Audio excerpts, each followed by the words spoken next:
Hey guys! This is part 2 of What If Naruto Perfected the Shadow Clone Jutsu. Hit like and subscribe if you like this one, and also please check the author in the description. Let's start. We are pain, that's all. We are God.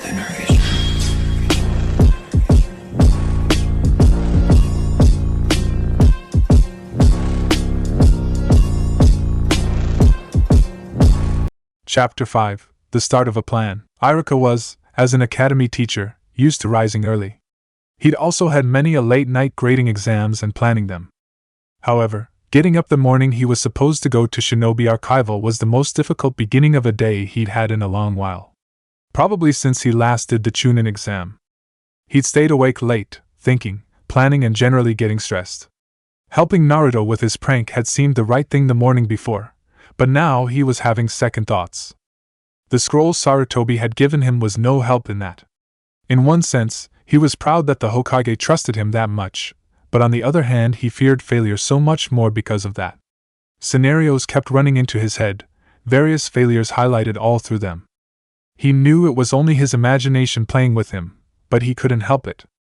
However, that did not mean he wasn't present when his bank opened. He was there, trying to remove the cobwebs of sleep from his mind, requesting a meeting with the banker in charge of his funds. He mainly did that for appearance's sake. No one would suspect a ninja going to his own banker to be carrying on official business. Once safely alone with the man in charge of his accounts, only then did he withdraw the note the Sandaime had given him. Unrolling it in front of the man, he waited for him to be done reading. The look on the man in front of the Chunin was priceless, and Iruka wondered if he had made the same face when he'd first seen those words. Once the civilian was finished reading, Iruka had no difficulty asking for the balance of Konoha's accounts in the bank. The Hokage had different accounts in various banks, both as a precaution against thieves and as making it easier for various ninja to receive money from the various funds that existed. This bank was the one used for the Orphans Fund, a precaution used by people whose parents had died in service. Iruka had long ago been one of those, and had kept the same bank upon becoming a genin. With how vast the account was, Iruka had not trouble withdrawing 5 million raya.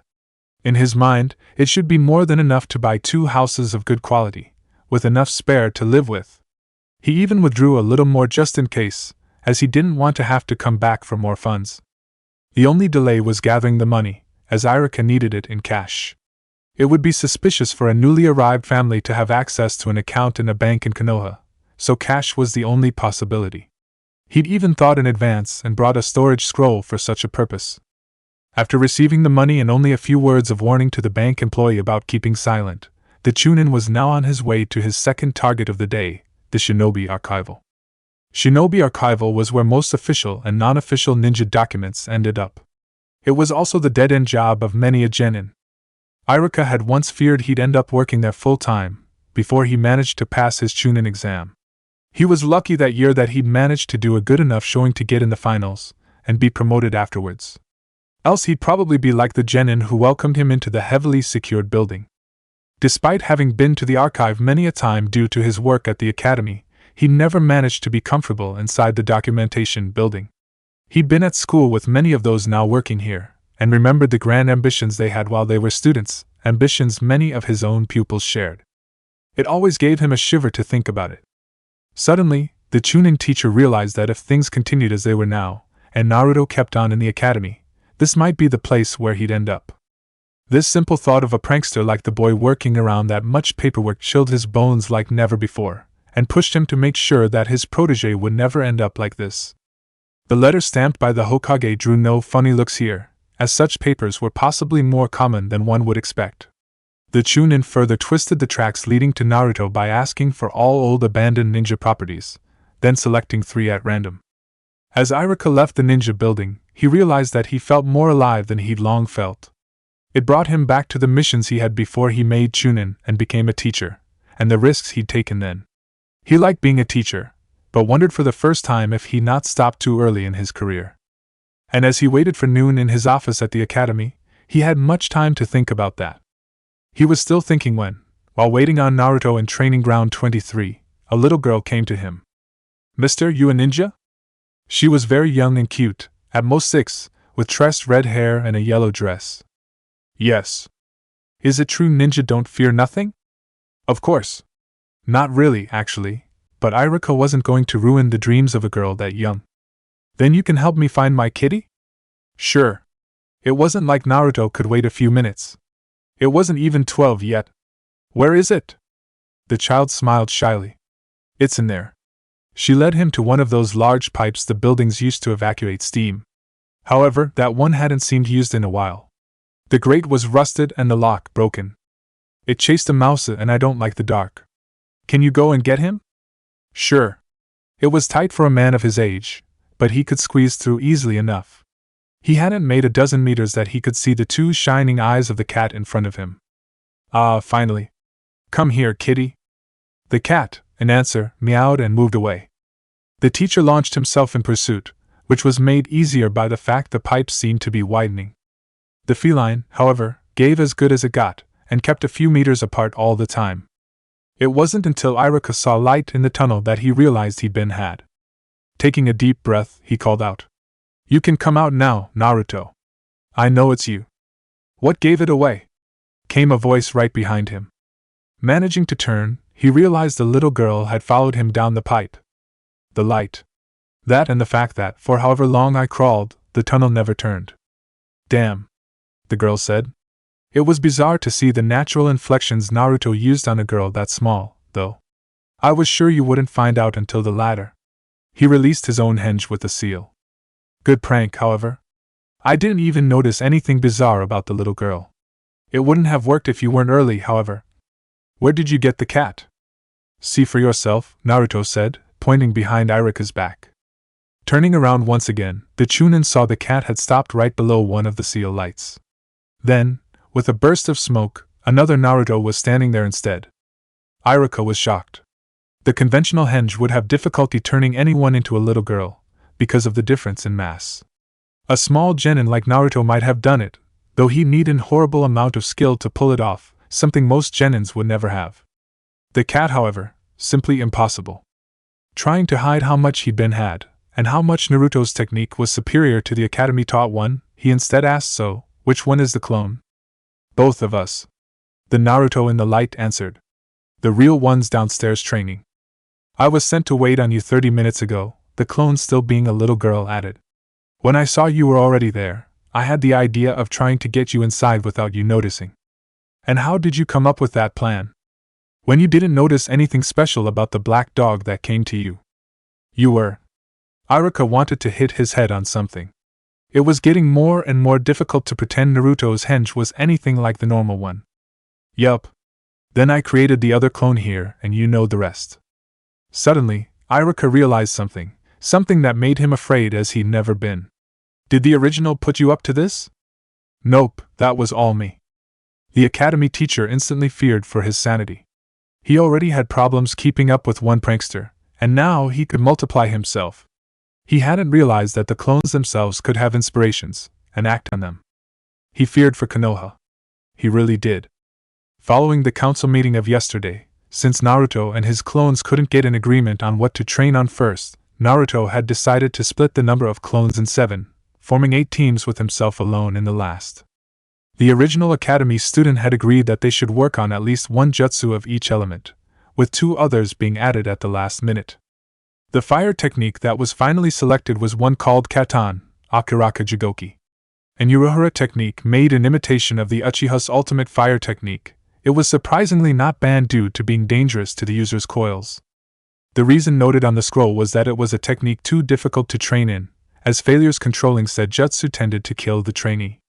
The fact that the Uchiha had long campaigned to get it banned probably hadn't helped. Suetun, Tapanami Kyoha was decided on the water side. An original technique invented by the Nidaime, it was well known for needing to create water out of raw chakra instead of using the one already present.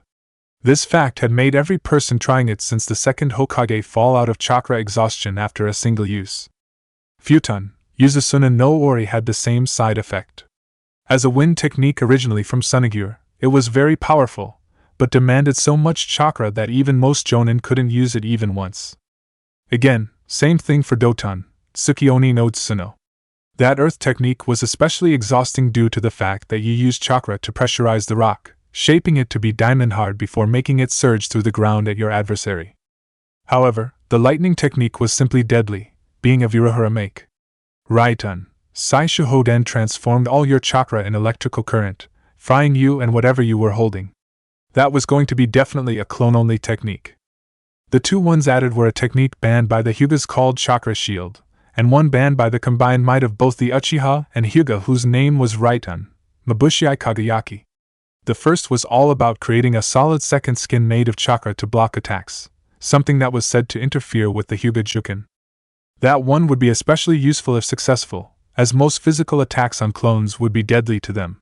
The second, though, was simply added to the training list out of spite. It generated a blinding flash of light.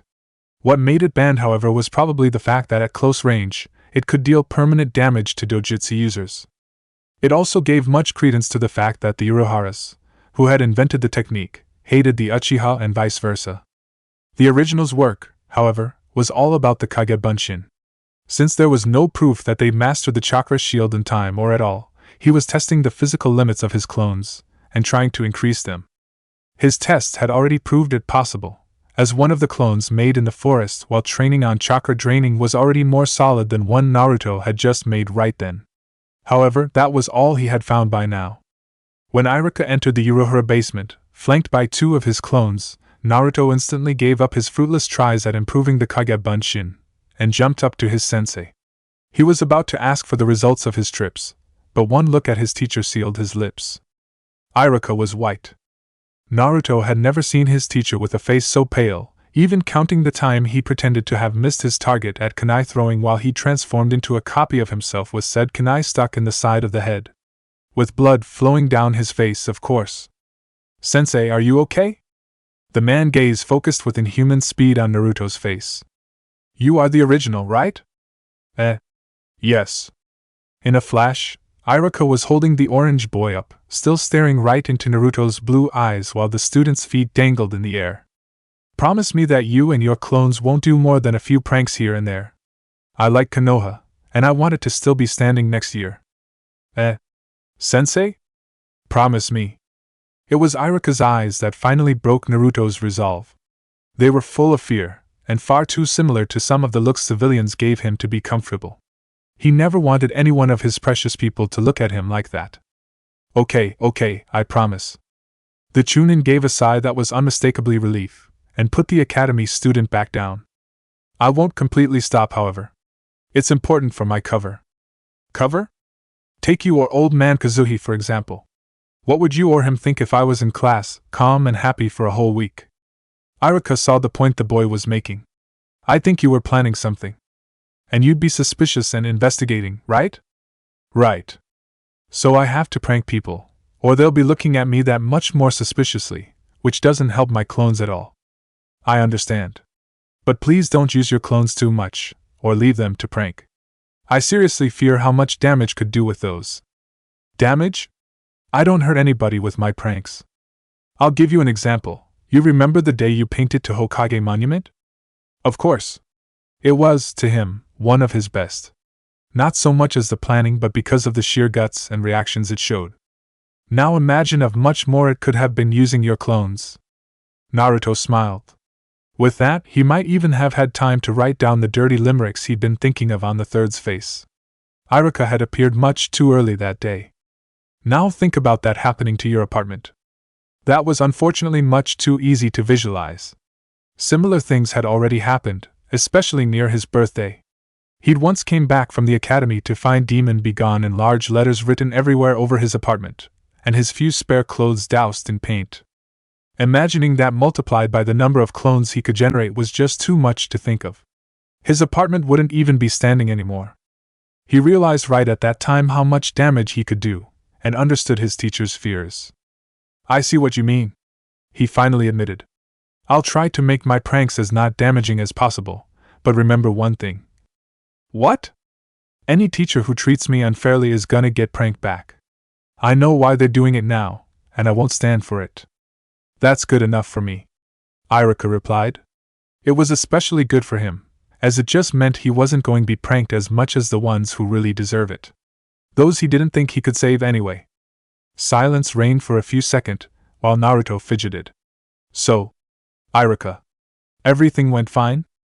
Realizing what the boy meant, the Chunin nodded and withdrew both the deeds and the storage scroll he'd gotten today, and handed them to Naruto. Yup, everything went according to plan. He pointed down to the 3 deeds. These are the deeds to this place, and 2 other places I chose. Why 3? He didn't mind, but he wasn't greedy. It wasn't like he needed more than this place, anyway. 2 reasons: 1, in case you need to abandon this place for any reason, and 2, to cover my tracks. What do you mean, cover your tracks? It's not the first time I used such a deed. 2 years ago, I withdrew 2 for use by the academy. One house was demolished and became training ground 55, but the other is still standing and is used sometimes as stealth training course. By withdrawing more than 1, I make the impression that I'll be using one of them for something, and keep the rest for later, so nobody is surprised when I don't use a specific one. That means you'll need one of them, right? I'll probably use one of the places you're not using in a training mission sometime next year, just to keep up appearances. You can keep the deeds though. We only remove them to ensure nobody will use them in the meantime. What about this thing? The academy student held up the scroll. That's a storage scroll, Naruto. I just sealed the money I received inside. How does it work? Surely you remember. Iruka started then stopped. He knew Naruto had missed the last lesson he did on storage scrolls, as that was the day he'd been painting over a few faces, but couldn't remember if he'd been there for the lecture the year before. What do you know about storage scrolls? Not much, actually, the boy answered, scratching the back of his head. I keep managing to miss that one. Okay, the Chunin replied, mentally preparing himself for his usual academy lecture. Storage scrolls are scrolls with some form of a storage seal on it. To demonstrate, Iruka took back the scroll from his student's hands, and unrolled it on the ground to show the seal written inside. It's a tool commonly used by ninja either to carry large amounts of material, or to hide the contents of what they are carrying from normal view. This scroll actually contains a briefcase, in which the bank deposited the money I withdrew. I mainly sealed that briefcase to hide the fact that I was leaving with a large amount of money. The Chunin put both his hands on the outside contour of the seal. To use a storage seal, one only needs to release a small amount of chakra on the outside line of the seal, like this. Releasing said energy, the briefcase his bank had given him popped back into existence. He removed it. The same thing allows one to put an item in the seal. To demonstrate, the teacher withdrew one of his shuriken and placed it flat on the middle of the seal, then pushed chakra as he had just done. The shuriken vanished in a puff of smoke. There are certain things, however, that must never be inserted in a storage scroll. Anything that would be affected by a direct application of chakra is a bad idea. Especially bad are trying to seal in explosive tags, which explode upon coming out, and storing a storage scroll in another is well known to destroy both scrolls in a dangerous emission of chakra. By molding your chakra correctly and with good focus, one may even further control what goes in or out to summon or seal only certain items. Iruka realized right then that not only Naruto had paid attention to the whole lecture, something he rarely did, some of the clones that had been training around him had actually stopped and listened as well. Any questions? One actually, the original said. What happens when you don't know what's inside a scroll? You can still release its content, though everything will come at once. Why? Follow me. Iruka followed, as did about 24 clones. Naruto led him back into the Uruhara mansion proper, and stopped after entering a room that was very obviously an armory. The Chunin noticed a few of the weapons that had hung on the wall of his student's apartment. The boy, however, led him to a corner where scrolls were stacked into surprisingly neat piles. Some were huge, even larger than the forbidden scroll had been, though most were the usual size for carrying inside a ninja vest. Sensei, can you identify one scroll from another? Most of them, probably. Why? Naruto handed him a specific scroll. A clone opened this one, and got burst by some sort of trap inside. Iruka recognized the scroll instantly. He'd even had to hunt for one of those more than once, before he made Chunin. Where did you find this one? I think hidden in a training ground. Why? Naruto, this is a heaven scroll. They're, with their earth counterparts, mainly used during some of the Chunin exams, and are supposed to be opened only in specific locations.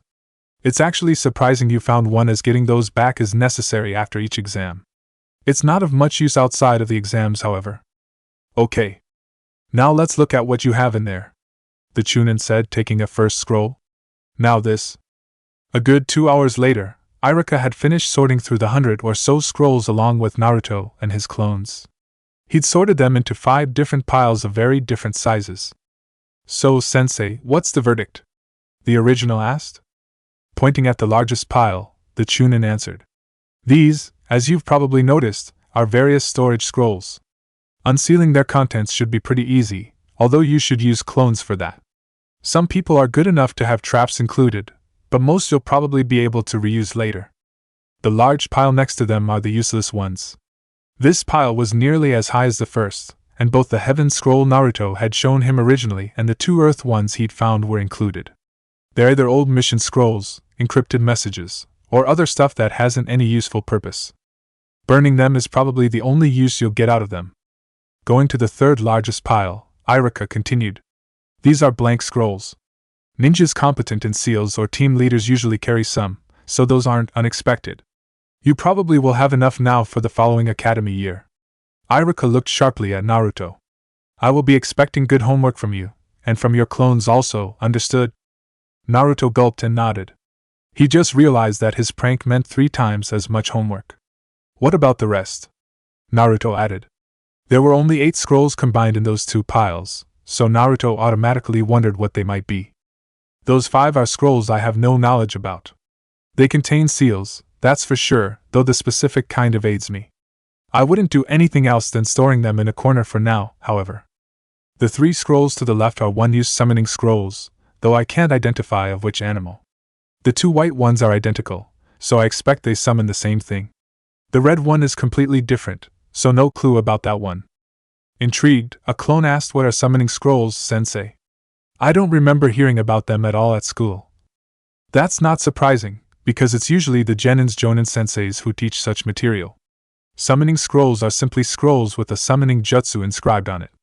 A summoning technique is a skill where a ninja calls upon a creature to help in a task, be it fighting, hunting, or even passing messages. Summoning techniques require a contract with the creatures being summoned.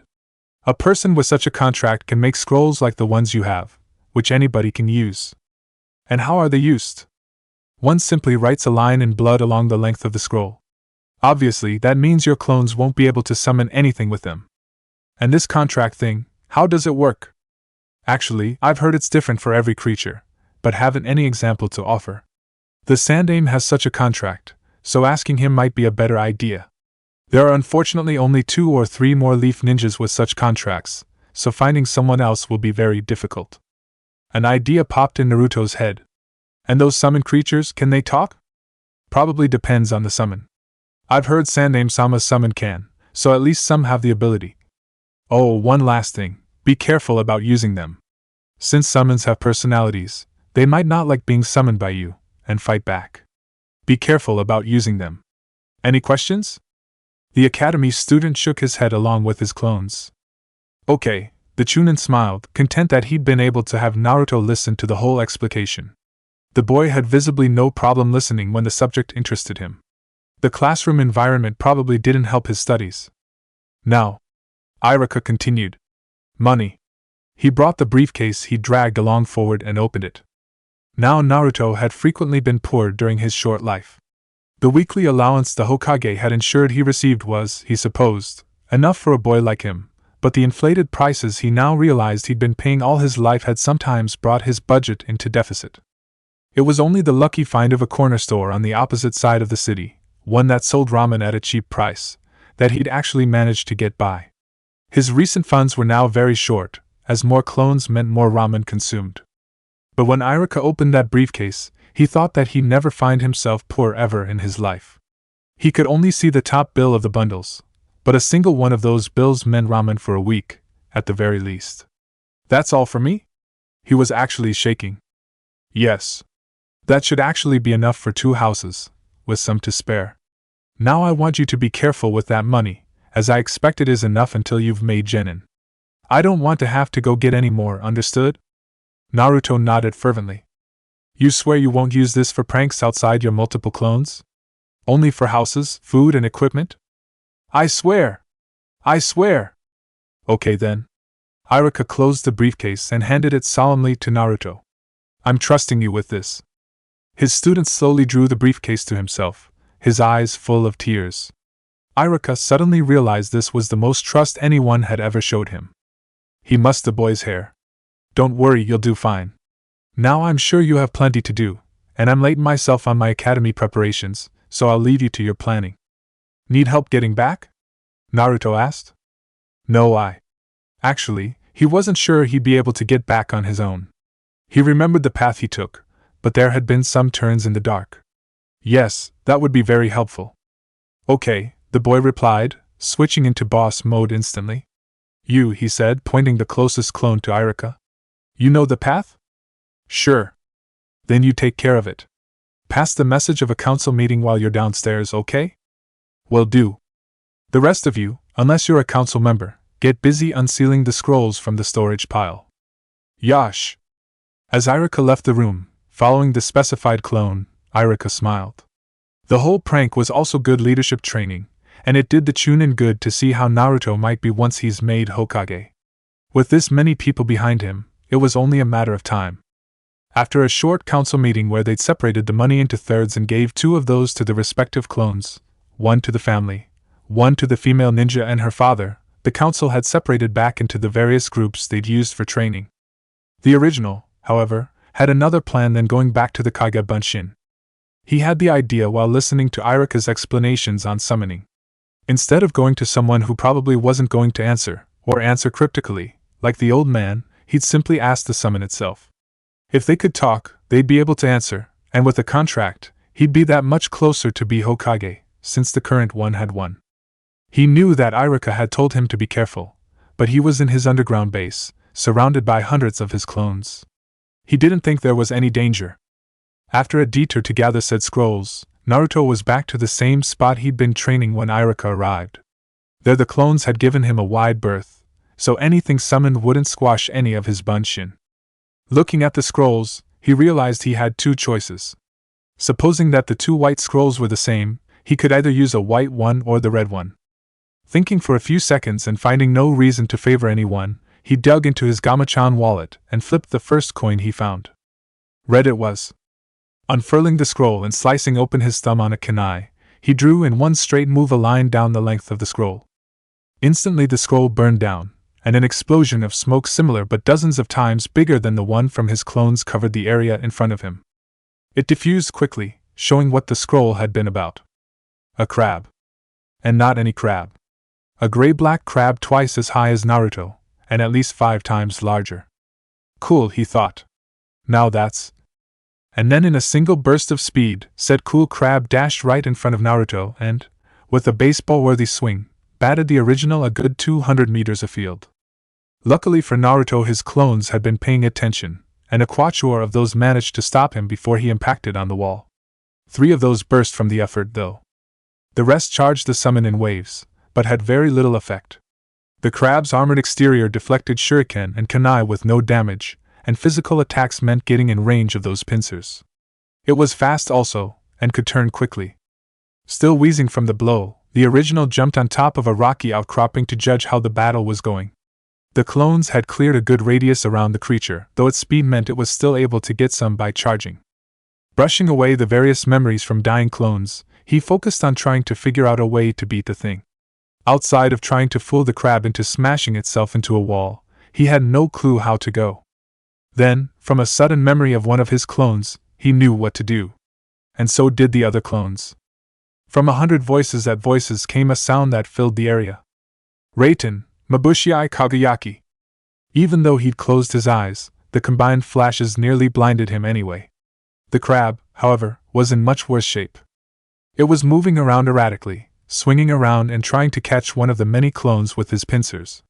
The radius they'd cleared meant he failed to touch a single one of them. In a sudden flash of inspiration, the original yelled, "Drain him!" If it appeared like a clone, maybe it vanished like a clone did when his chakra was expended?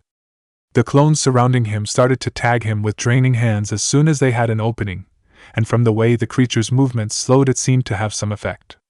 The crab finally disappeared in a puff of smoke, again, much like a clone. All clones took a breather while the original came down from his post. From what he'd seen, he'd lost at least 20% of his bunshins. It made him angry, though he thought having a summon was much more valuable now. It was like a clone except much more solid, and much stronger. Once he was down, a clone intercepted him. You thinking of trying the other one? He actually wasn't sure anymore. He'd need to try it someday, but wasn't sure if now was the right idea. What do you think? I think now's better than later, another clone interjected. Right now we're ready, and we have a way of taking care of it if it's violent. Just keep a few clones with you ready to blind him if necessary, and everything should go fine. Naruto nodded and withdrew the scroll. This time, as he was bloodying it, all were looking, ready and prepared to jump into action, only for those preparations to be useless. When the smoke dispersed, a rabbit stood there. It wasn't even bigger than usual, either. It was a simple black rabbit. The only thing bizarre was it had something tied to his back. Damn, it's been ages since I was on this side. Oh, and it talked, too. The various clones dispersed, and went back to their training, pretty sure the original could handle a foot-tall rabbit by himself. Said person approached the summon. A summoned rabbit? What, you got something against rabbits? I just don't see what use a rabbit summon could have for a ninja. You blind? Rabbits make great ninjas. Silent, stealthy, cunning. What else could a ninja need? I don't know. Power? Power is well and good, but all the power in the world won't beat an enemy you can't see. A good ninja doesn't always have to beat his enemies to succeed. A silent shadow has much more chance at gathering information, delivering documents, and infiltrating enemy camps than a man in shining armor. And no person can plan well for the bodyguard he doesn't know about. Naruto had to admit the rabbit had a point. You a ninja? The rabbit asked. Naruto nodded. He knew he hadn't passed the academy yet, but it was only a matter of time. Yes, you must suck. What? In what type of environment is your orange suit good for hiding? Naruto tried answering, he really did. Nothing came to mind though. Thought as much. Now, who the hell are you? Naruto Uzumaki. Never heard of ya. You related to the Kamisuji clan? Not that I know of. Then how did you summon me? Naruto withdrew the other white scroll from his back. Some of those still exist? We were pretty sure they were all destroyed. We? It's been quite a while since any of us rabbits have been summoned. You know if anything happened to the Kamisuji clan? Never heard of them. What country are they from? Grass.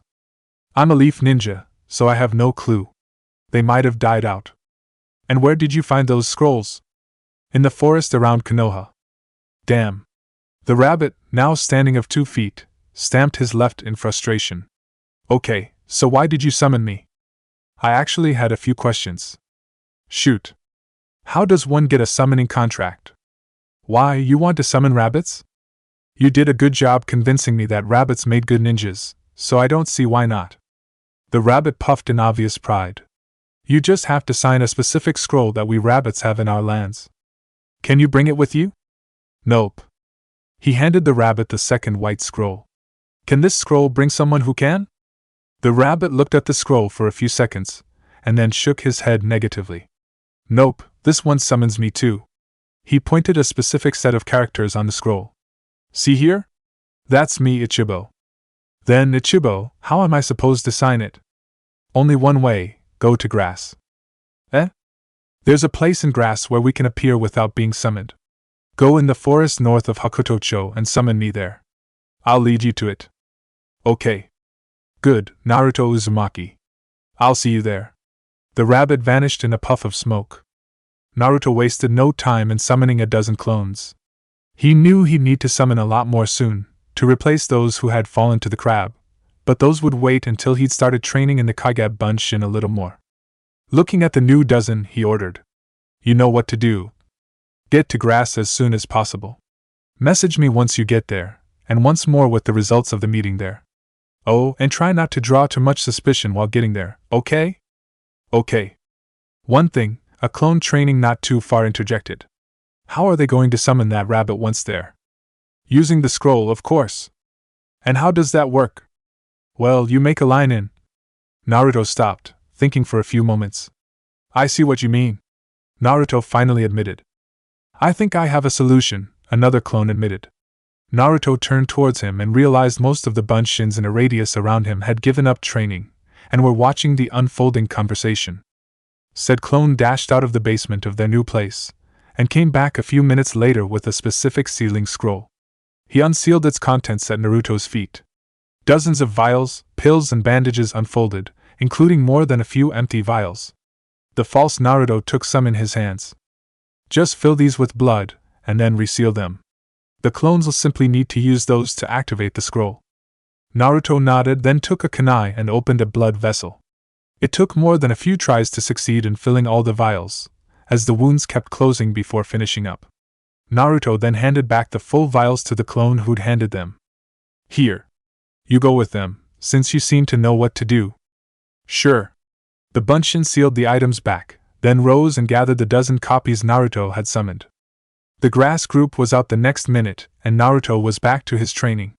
He wanted to have a little improvement in the clone's toughness before summoning another large batch. Chapter 6. First into the breach. Iruka and her father, a clone they named Ichiro for the duration, were waiting in a restaurant in the civilian town closest to the eastern road leading to Leaf Village. They'd arrived late yesterday, and decided that it would be less suspicious for a rich merchant to stay at a roadside and then to arrive during late evening. They were now waiting on a ninja to escort them to Konoha. Both their henges included high-class clothes like those Naruto had already seen on rich bourgeois. Iruka was dressed in dark red, while her father wore a red a little brighter, but this one with a silver trim. Both shop and innkeepers had been on their best behaviors, something which Iruka deduced was due to the fact they seemed rich and the merchant were greedy. While an escort wasn't always necessary to get to Konoha, most people got guards to ensure they got there safely. Konoha provided so at the price of a D-ranked mission. It was sometime after the 11th hour when the leaf ninja they'd been waiting on appeared. Both Iruka and Ichiro had to hold back their reaction upon seeing who it was. They didn't expect this person to ever be put on a mission like this one. Uchiha Sasuke did a very small bow in front of the two civilians he was to escort. I understand you seek to visit Konoha. Ichiro broke out of his reverie and rose, bowing in turn to the ninja. Indeed we do, ninja-san. My daughter Iruka wishes to be trained in the same arts that you practice. Sasuke turned and fixed the female civilian with a stare. Iruka's eyes locked with Sasuke's for a second, before she turned away, hiding her eyes. There had been rumors in the academy that his eyes could do a lot of things, from copying techniques to firing lasers, and she didn't want to test if they could see through an henge, or notice that they were clones. At that reaction the Uchiha sighed. Another one of those insipid girls who'd keep bothering him about dates and such stuff. Konoha would be better without most of them, in his opinion. However, the mission was the mission, so he'd be bringing her to Konoha nonetheless. Follow me. The Uchiha turned and walked away, prompting the other two to follow. While Ichiro managed his role to perfection, Iruka couldn't help but sneak glances at the ninja who was still his rival. His "I'm cooler than everybody" posture hadn't changed, and neither had his walk. Both were specific enough that Naruto could remember them out of all of those of students who'd passed the academy. On the other hand, the Uchiha orphan felt and hated the fact that said girl was eyeing him. He only wanted to grow stronger, damn it, not draw in more girls. He was getting a headache at the simple thought of the size of his so-called fan club. Luckily, the way was short, and before long they were past the gates of Konoha. Ichiro, still well in his role, came again to the front. Would you be so kind, ninja-san, as to direct us? It might not be the first time I come to this village, but no other child of mine has enrolled in your academy. Sasuke, glad for something else to think than his fan club, waited no time before answering. Follow this road. In about a kilometer on the left, you'll find a large building in white. Enter there and find a teacher, he'll be more than able to help you along. Thank you, ninja-san. He bowed, and Iruka followed. Here. He handed the genin a small bill. Go buy yourself a treat with this. Sasuke bowed in thanks, and turned back the way he came. He had no interest in staying with what was visibly a fangirl. As soon as the boy had turned her back to her, Iruka released the glare she'd been holding back the whole way. She couldn't wait to show the bastard one. And kick his ass as he so righteously deserved, too. When a cold shiver, stronger than any before, rose in his spine, Uchiha Sasuke silently vowed never to meet that girl ever again. He didn't ever want to know what perverse thoughts had prompted the bad feeling he just had. A knock on his door interrupted Iruka during his lesson planning. Come in. A man in his middle years came in, followed by someone who was obviously his daughter, The teacher, however, recognized the form of the girl as the one from Naruto's prank and smiled. They'd at least made it up to here. Good day, teacher. I've been sent here by a young ninja. You told me this would be the place to come to for training in the arts of the shinobi. My daughter, Iruka, is wanting to join your institution. Good day, sensei, the daughter said, bowing. Come in, the chunin answered, closing the door. He had to agree that if he hadn't known in advance about the prank, he'd never have believed that both of these people were Naruto. Different inflections, stances, personalities. All in all, very good acting. Once Iruka was back in his chair and he'd given a good look around, he relaxed and spoke. We're alone, you can stop pretending for now. In that instant, the two people in front of the teacher relaxed. Their body language changed instantly, closer to what the chunin was used from this student. How's the prank going, Iruka? Everything's according to plan, though we had a close one. What? The ninja who escorted us to town, Ichiro continued, was Sasuke. Iruka agreed that they could very much count it like that. And he didn't notice anything? No. The chunin smiled. Good. How's that good? Iruka asked. Iruka took a deep breath. Now, Naruto, I know you don't like him, but thinking in terms of members of your last class, Uchiha Sasuke is the one who had the largest and best chance of seeing through your disguises. He's also very adept at body reading, and has been close to you quite recently. If Sasuke didn't notice anything, then I'm pretty sure your disguises will hold in front of the other returning students. Both transformed clones nodded in agreement with that reasoning. Now, both of you know what's next? Both shook their heads negatively at the question. Okay. Right now I'll have to test you, Iruka, for competency. During that time your father might stay, or simply might go out to do more things. Personally, I'd recommend going out and buying the place she'll use. We have a good 3 hours of tests to go anyway, so you might as well go on and continue with your plans. Right. Ichiro said. Iruka, though, hung her head down and sighed. More tests again. As Ichiro left the room, Iruka turned to her teacher. What tests are those gonna be? A 1-hour physical evaluation, followed by a 2 hours written exam. Iruka couldn't help but sigh once more. Ichiro wasted no time in leaving the school and started walking around aimlessly around Konoha. Of course, that was only an image. In reality, the Naruto clone was steadily walking towards the closest of the houses the Naruto group had hoped to use for the disguised clones. There were 6 of them all around Konoha, spread randomly around the town. The supposition was that these buildings were either old living places of former Uraharas, or the homes of some of their more important contacts. 2 of those buildings were shops, along with 3 houses and some kind of storage depot, but they all had one thing in common: the Urahara tunnels crisscrossing under the city had an exit in each of those places. Amongst them only 2 were currently occupied, the storage depot and one of the houses, and Ichiro was hoping he'd manage to buy out one of the empty houses for his daughter. Still acting as he should under his mask, it took him a good hour, going from person to person, to find the real estate agent responsible for the first of the 2 available houses. The man was at first surprised that such an old property would interest a wealthy merchant, but quickly got the relevant papers signed once he'd realized said merchant had other choices, belonging to other real estate agents.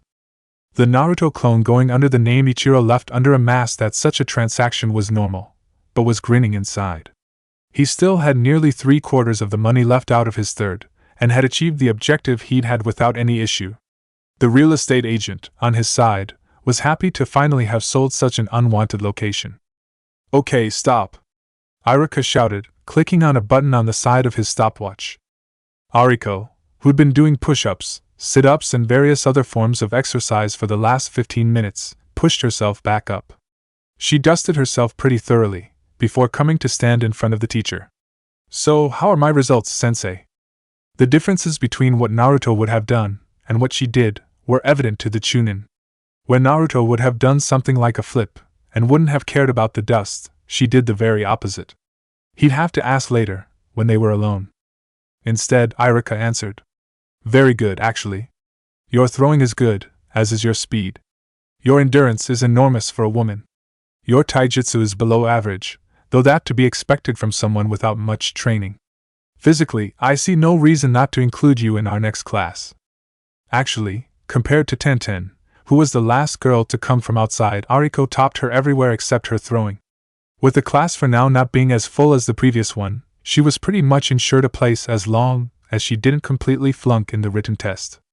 Good, she replied, smiling serenely. Now follow me, I have a classroom already prepared for your next test. So, how's it going? Asked the real Naruto, coming out of the tunnel hidden behind a false wall.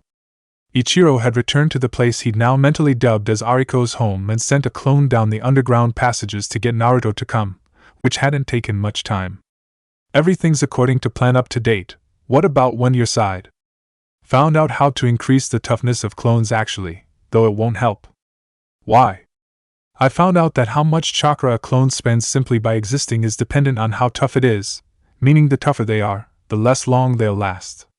I actually made one who was nearly as tough as me, and could survive stab wounds like I do, and it barely lasted 3 minutes, and that while not using any techniques.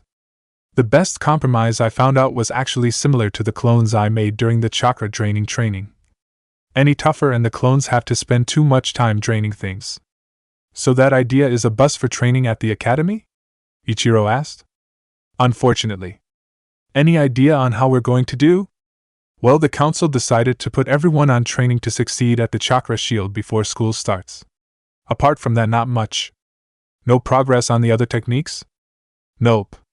I'm starting to think I might have made an error in mastering draining first. Ichiro was shocked. Why? 'Cause the clones don't train as hard as they did before. Before, they trained relentlessly till they dispersed themselves. Now, since they know they can live eternally due to the chakra draining, they take less risk as to stay alive longer. You remember how I trained to master the Kage Bunshin? Of course. With what happened while I was training, how many times would I have burst myself if I was a clone? And how many times has such a thing happened since we mastered the draining technique? Ichiro thought a few moments while the original waited for an answer. He had to agree that he didn't remember any clone having burst from overtraining since they'd mastered draining. Lack of chakra, yes, but none from damages due to errors in training. Which, with the fact that they'd have gotten the memories of such copies, meant that it had happened very infrequently at best. I see your point. I don't think it's something conscious, just some basic survival instinct that clones now have because they can last longer. Unfortunately, that means there isn't much I can do about it. I'll think about that, Ichiro said, turning around. You going back to get Ariko? Yeah, she should be done by now. Anything special I should know? Outside the fact that Iruka is now pretty sure that any returning student won't see through our disguises, nothing really. Why that now? I'll explain later. We just met someone we didn't expect while coming to Konoha. Okay. See you later, Naruto exclaimed, plunging back into the tunnels. With only 17 minutes to go to the test, Ichiro entered the classroom that Ariko and Iruka were using as an exam center. The Chunin instantly shushed the so-called father, beckoning him closer with a finger and explaining him what was currently happening in whispers. The man took to silence well, taking a chair and waiting so patiently that Iruka for a moment forgot that this was actually Naruto. It took very little time for the Chunin teacher to grade the exam once Ariko was done. She'd done a good showing, actually better than Iruka had expected considering his latest scores. Well, now it's official, the teacher said, having just calculated her average score. It was more than enough to be accepted at the academy. I will be seeing you next Monday for your first class. This? Iruka handed her a folder from the top of his desk. Is the equipment you'll need starting next week. Congratulations on your acceptance, student. Ariko did a squeal that made even Iruka doubt it was Naruto inside all that, and jumped in the arms of her father in gratitude. The man shook Iruka's hand, thanking him for his help, and after filling out the various forms necessary, led his daughter out to celebrate. Now Iruka had already done infiltration missions before becoming a teacher, and couldn't believe the level of talent Naruto was demonstrating. He'd even worked with some considered to be naturals in that field, and never had they been able to make him doubt what he knew for sure as much as the show the two of them had done right now. Gathering the papers the two clones had just signed, the Chunin was surprised to find amongst them a small note that he hadn't even realized had been slipped there. It simply said basement at 5. Again using the Urahara tunnel's exit closest to the academy, Iruka managed to arrive in Naruto's new basement a few minutes before 5.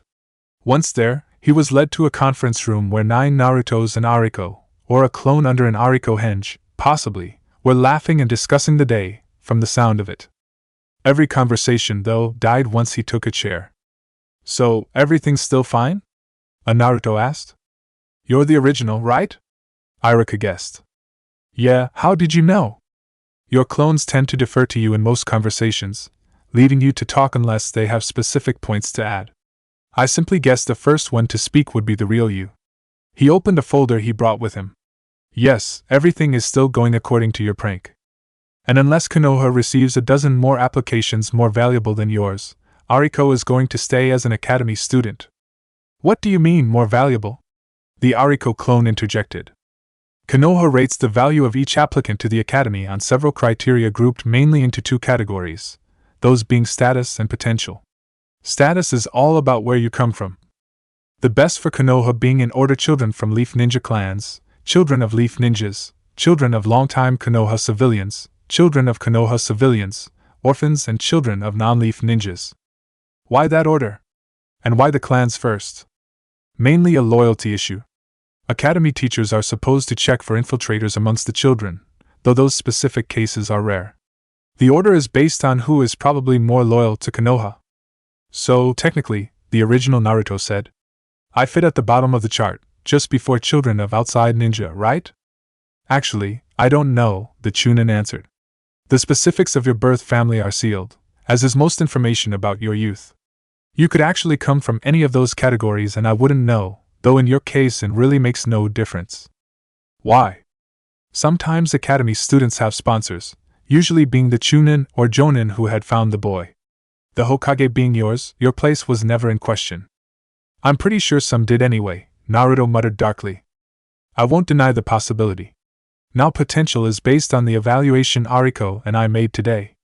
Konoha is sure to look out for people with the potential to become great ninjas, so the specific potential of each applicant also influences if he or she gets a place. Okay. So you don't expect the academy is going to get enough new students to displace Ariko's application? Nope. At best during that time the academy will usually receive 6 or so applications, and that's counting the clone you're going to send. Muramaru, right? Right. So I'm nearly 100% sure both your bunshins will be accepted. Good, Naruto exclaimed, falling into boss mode. Now onto other business, the next entrance. The civilian family, Iruka said. Exactly. We were having a problem with them, Naruto added, looking straight at Iruka. Which one? Jobs. The two civilians will need parents to evade suspicion, and those parents will need jobs to do the same. So they'll need a job that we Narutos can do reasonably well. Unfortunately, all jobs I know are either directly linked to ninjutsu, which would draw attention by itself, or something I can't do well enough, like cooking. And building a property with apartments is probably way more costly than the budget I have. Very much so. Then, what job would be best for the two parents of my civilian identities? Iruka reflected for a few moments while the council waited for his answers. Normally civilians coming to Konoha were either merchants or artisans, and both had difficulties associated with them. Trade skills like blacksmithing or carpentry took time to learn to do well enough, so didn't fit with Naruto's time constraints. Outside of ninja equipment, which would be suspicious in the hands of a civilian family, Naruto had no goods to sell, which eliminated most merchants. Iruka started going backwards in time, thinking of the various people he met, and their jobs. How about traders? Iruka inquired after a few minutes. Traders? The massive clone replied. Iruka sighed at how little his protege had been educated. Traders are a type of merchant who specialize in selling merchandise from other regions. What's the use? Not everything is as easy to get outside as it is in Konoha. For example, what do you know about Suna? Only that they have ninjas and that it's a desert? Iruka sighed at the reminder of his protege's lack of knowledge. So what do they do about wood? Or cloth? I have no clue. They have to import it. And lots of the people doing so are regular civilians, making profit by buying merchandise where it isn't costly, like anything related to wood in Konoha, transporting them somewhere where it's rare and in demand, and selling it for a profit. It's perfect for your needs since it would logically take some time before you had stock, so nobody would be surprised if the shop you use isn't open for a while. It would also explain why one or both of the clones passing as the parents were missing, since traders are often away for business. But I'd need merchandise someday. How will I get it? You just send clones out. You compare how much it would cost in Konoha and how much it costs wherever you are. If the difference is large enough, buy some as a test and see if you can sell them easily enough. Then buy more if there's demand. So you're telling me to have more clones running around? Yes, the Chunin replied. But not in Konoha. In the village, the 2 clones you have looking around will be more than enough. Just send a few outside the village to check out factories and craftsmen, especially in other countries, as those have the most chance of being costly in Konoha. Thinking for a second, Naruto remembered he already had a team of clones on its way to grass, along with the solitary clone and the family of clones waiting for orders to come to Konoha. He'd message them with a clone as soon as this meeting was done. A good thing about that is that it could become your information network as you rise in ranks. Information network? Spies, answered the academy teacher. Amongst the higher ranks, many ninja have numbers of contacts that forward information in exchange for, usually, money or favors. This allows the ninja to have a good idea of what is going on outside Konoha most of the time, and helps when said person has missions in regions where he already has informants. It's especially useful for infiltration missions, as up-to-date information about the city or countries can make creating false backgrounds safer, and avoid other potentially dangerous situations. So, in short, you're saying that I should have a few more clones running around outside Konoha, checking for things to buy and sell at profit, correct? Correct. I suppose, the Iruka clone interjected, that the 2 clones inside Konoha that aren't studying would be the ones checking out prices inside the city? Either those or the parents themselves, Iruka answered. The parents would actually be better, as they could answer questions and pass scrutiny much more easily. They might even find a few people who want specific merchandise, and are ready to pay for it. Okay, the original said. So the Konoha clones start looking for prices as soon as tomorrow, and will be joined by the 2 parents once they're installed. The clones outside will use Kage Bunshin to generate some copies to look around other cities. Anything else? All the clones shook their heads negatively, and Iruka abstained from adding anything. Then let's all go back to the shield training, people. Yash! The various council members left while Iruka held the original back. He'd wanted to ask a few questions, and felt better at being one-on-one for once with his student. It happened so few times lately. So, what did you want to talk to me about? Naruto asked. You know what happened today with Iruka? I even remember it. Good, the Chunin exclaimed. Then can you explain me where you got the training you have in infiltration? What do you mean? You remember what you did after the physical test? What exactly? I mean dusting yourself, the way you rose. Sure. Where did you get those? Sakura. Sakura? That's what she did each time after taijutsu practice. And the hug and squeal after the written test? FAI. That's what she did when her father came to get her after the final academy exam. FAI? Sakura FAI. He did a quick henge, turning into a girl a little taller than himself. She was there the year before you came to the academy. She and I had a prank war for a month or so. She had a scary laugh that sent chills to most people. She passed the academy, but I haven't seen her since. And you remember her? Sure. Iruka taught for an instant. Can I test you on something? Sure. Taking a sheet of paper and a pen from the former place of a clone, he handed them to Naruto. Can you write down everyone you remember from the academy? Which year? All of them. Sort them by year if you can. Okay. And he started writing. Looking over his student's shoulder, the Chunin watched with slowly growing all the paper Naruto was filling. As a teacher, Iruka had been on a first-name basis with the 60 or so students he'd taught during the past 2 years, but without the list growing in front of him he'd not have been able to name them all one after the other like Naruto was currently doing. And that's not counting that he'd been closer to them than Naruto had ever been. And the orange-haired boy was even able to go back 3 years and name students he'd never had. It was of course not perfect. Iruka could see a few errors in the names themselves, but a memory like that was more than he'd ever expected out of Naruto. Done. I'm missing a few names, but that's about it. Could you write down their descriptions? Sure. And he did. What about before that? Naruto made a face of disgust. You mean the orphanage? Iruka didn't pay it attention. Yes. Could you write down their names too? His student's face didn't change, remaining scrunched, but he wrote down name after name after name. The academy teacher was now beyond awe. No wonder the boy was so good with his fake personas. He had a veritable database of other students in his memory that he could use to build his false identities. The Chunin wondered what made this information stick while the classes didn't. Lack of practical application? The sabotaging of the teachers? He knew he'd worked at least at 5 different occasions with Naruto on his basic bunshin, but the boy hadn't improved. He was pretty sure he had the right information for that one, with the many times he'd forced the boy to repeat it to him. Done. Iruka came out of his thoughts to see that Naruto had finished filling the sheet with the information he asked, with hundreds of first names written down in 3 columns. No last names? They didn't use them over there. The way he said there explained clearly what he thought of the place. The Chunin was suddenly ashamed of having had to bring back these memories to his favorite student. You have an exceptional memory for people, the teacher said, as an explanation. The boy blushed at the praise. Smiling at the reaction, the Chunin rose. Keep up working at your prank like that, and I'm pretty sure I'll be seeing you graduate this year. Now, can you lead me back home? Naruto rose. Sure. The 2 friends left the room while Iruka was musing his favorite's hair. Chapter 7, Spreading Thick. Naruto's message to spread as a combined information/trading network had reached the dozen of bunshins with the remaining summoning scroll right as they were leaving Hakuto-cho. The group had made very good time mainly because of a fortunate discovery. They had an easier time with Kawarimi if they warped long distances. They tested while moving out of Konoha.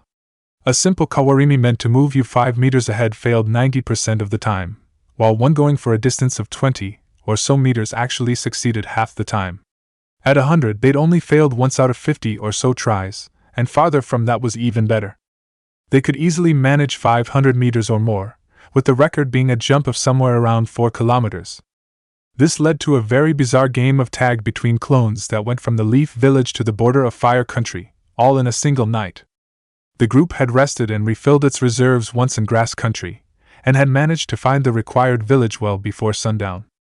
Upon receiving Naruto's orders, each of the copies had made another, and all the newly created ones spread out to gather information around in nearby cities. The others made a final few Kawarimis and reached the first trees of the forest. Unsealing all the necessary equipment, the lead clone worked the blood vials to trace a line down the summoning scroll. It took more than 2 complete containers before the scroll consumed itself, and before long Ichibo was back before the group. That was faster than I thought, was the first words that came out of his mouth as he appeared. Leaf Village was a week away from Grass, last I remembered. We found a good trick for covering long distances. I can see that. Is the original one of you? Nope. Damn. Ichibo patted the ground twice with his back paw in frustration. In that case, follow me. The dozen copies did so. The wood wasn't that large but was incredibly dense, and the path the rabbit took was more fitting of a labyrinth than a forest. It took an hour before the group reached a large clearing, in whose middle grew a tall tree amongst rocks. Wait a tick, okay? That said, Ichibo dashed towards the tree in a few bounds and disappeared between the rocks. It wasn't long before he was back, holding a scroll as tall as he was. He left it a meter or so before the group of now sitting Narutos and used it as a podium. Before I give you the scroll, I have a question to ask. Go on, the lead ninja answered. Why do you want to be a ninja? The rabbit asked. To be Hokage, of course. The whole set of orange ninjas nodded along. Hokage, that's the leader of your village, right? The Narutos nodded. Why do you want that? The group leader paused a moment before answering. The people in my village, they hate and fear us. Not because of anything we did, but because of something that happened when the original was born. We don't want it to be like that. Then we saw the old man. I mean, the current Hokage. He's respected, he's loved, and for good reason too. We want to be like that. We want to protect my precious people and have them see me as an equal, not as something that should be eliminated or tortured. And Konoha is a precious thing to me. Does that make sense?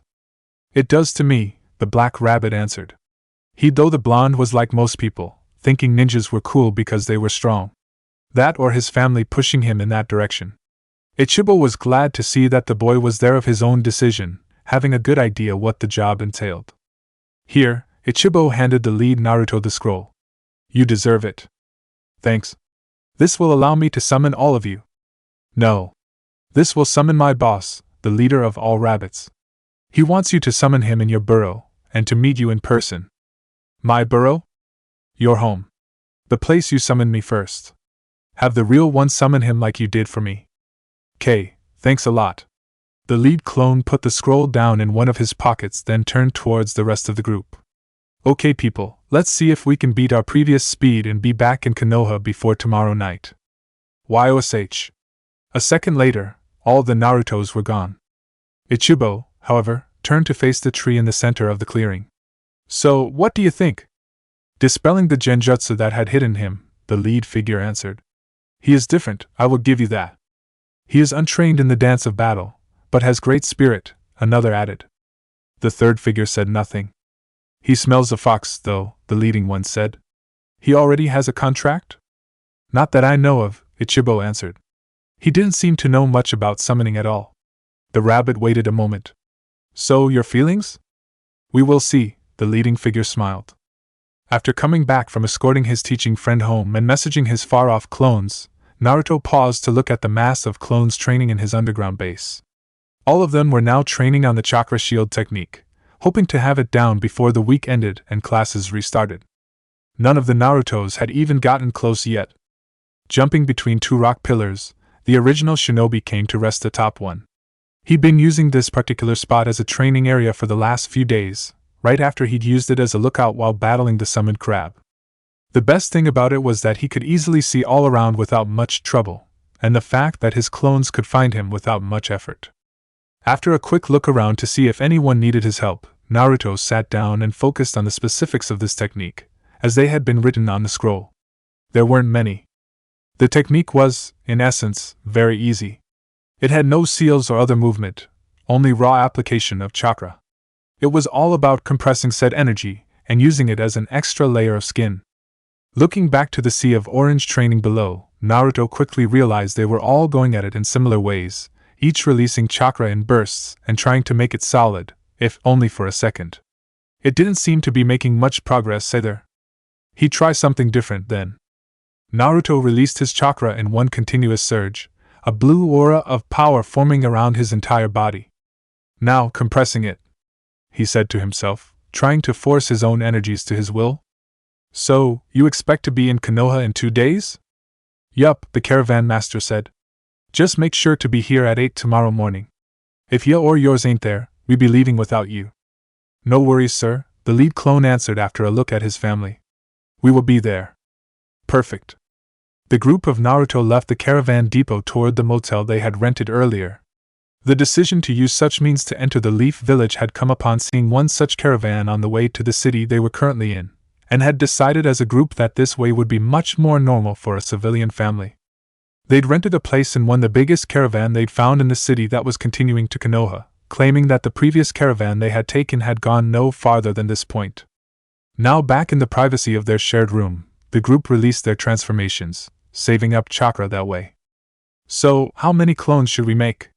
The Naruto impersonating the father asked. Huh. Well, the clone added. You didn't notice we received a message to spread clones outside Konoha? The 3 others nodded. Why should we create more than one each? I'll answer you with a question. Did you notice how many caravans were in town? And how many destinations they covered? I have a good idea about the number, but not so much about the destinations. The 2 other clones shook their heads negatively. I have to agree most caravans' final destination is wind, but they have different way of getting there. Grass, river, bird, rain, those are all on the path to wind. We already have a team in grass, added one of the children clones. But none in the others. And that list doesn't include all those not passing by wind.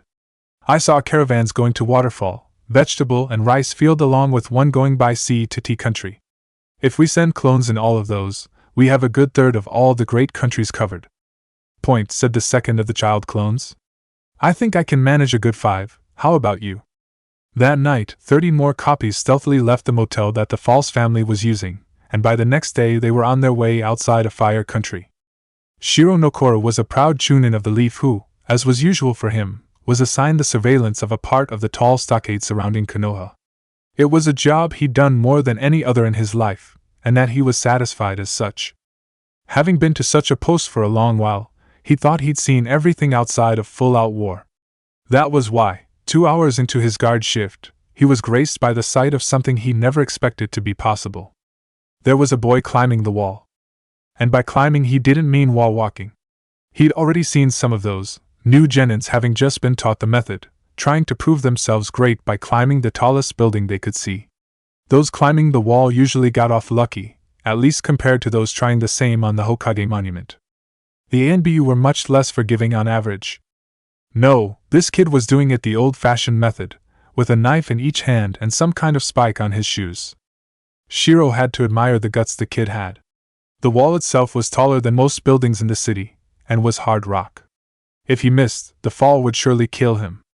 The Chunin decided to wait until he'd finished his ascent, or to catch him if he fell. It took an hour for the boy to finish his climb. The wall guard had to give it to the boy. He had stamina, especially considering he didn't look a day over 12.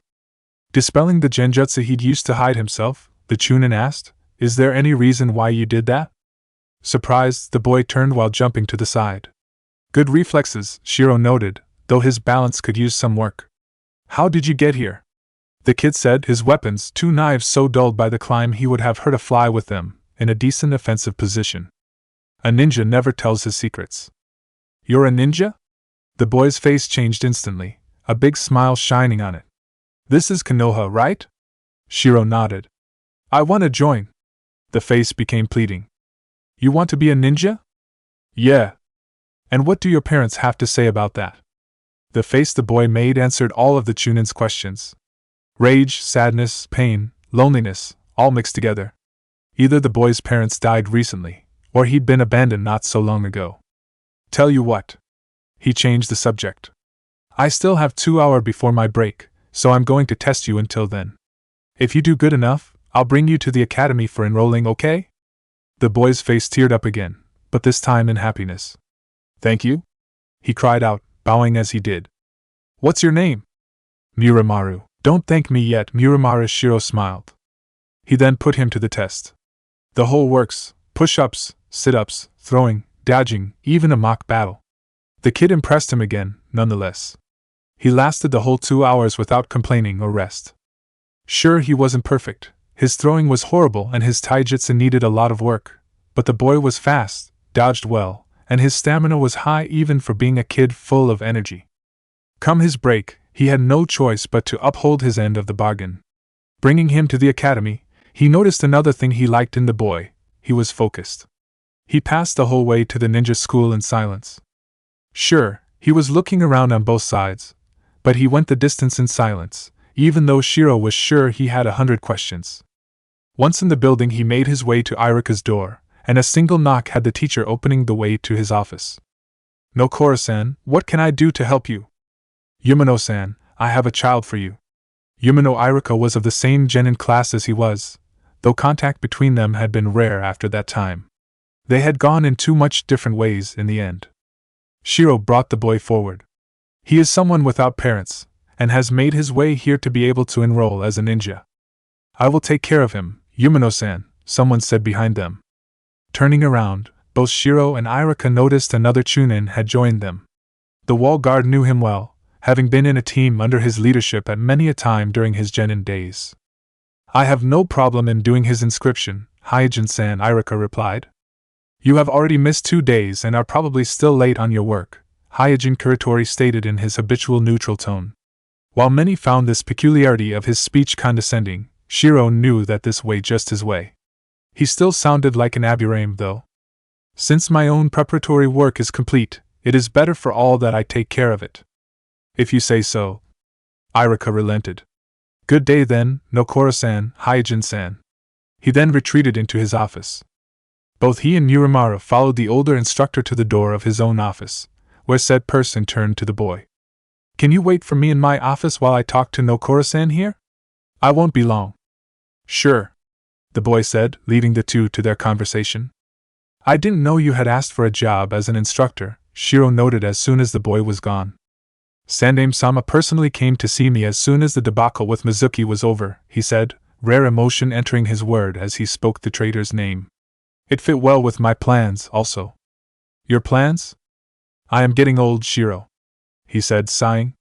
And it was true. For a ninja, he was in his late 50s, past retirement age. And with what happened with the Kyuubi, I'm the last of my clan.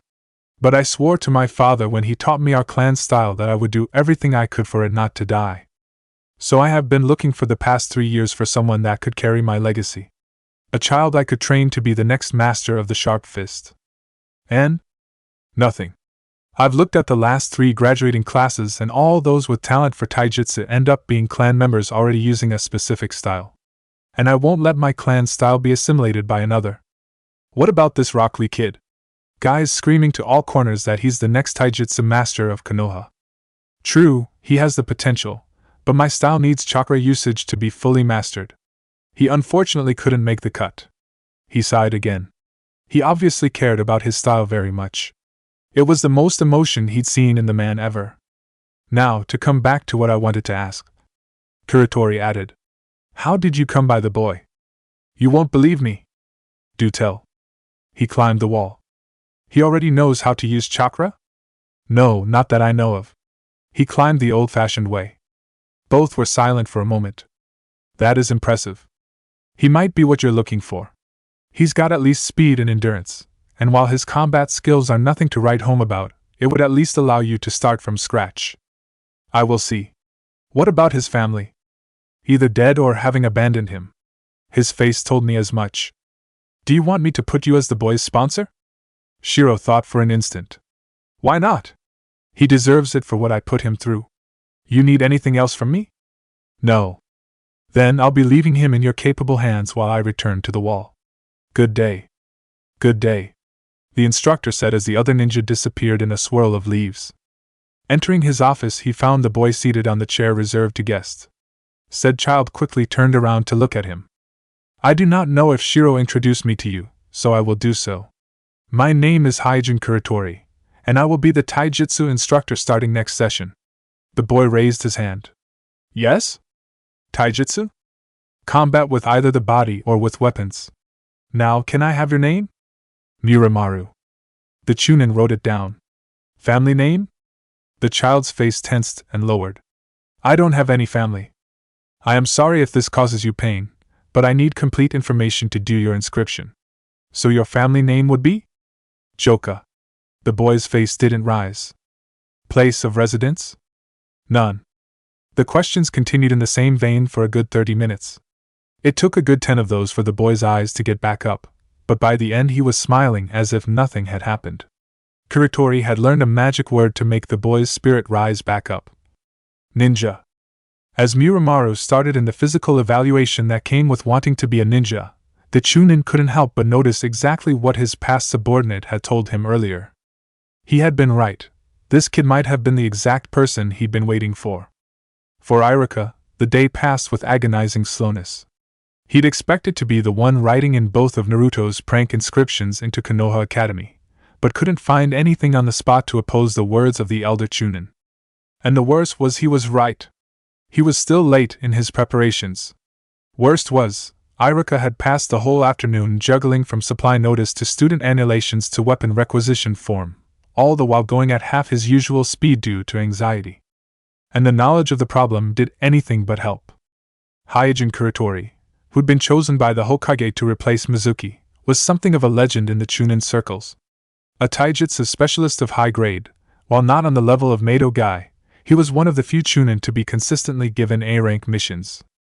The rumor was he turned down the Jonin rank at least twice, for reasons unknown, though, again, widely gossiped about.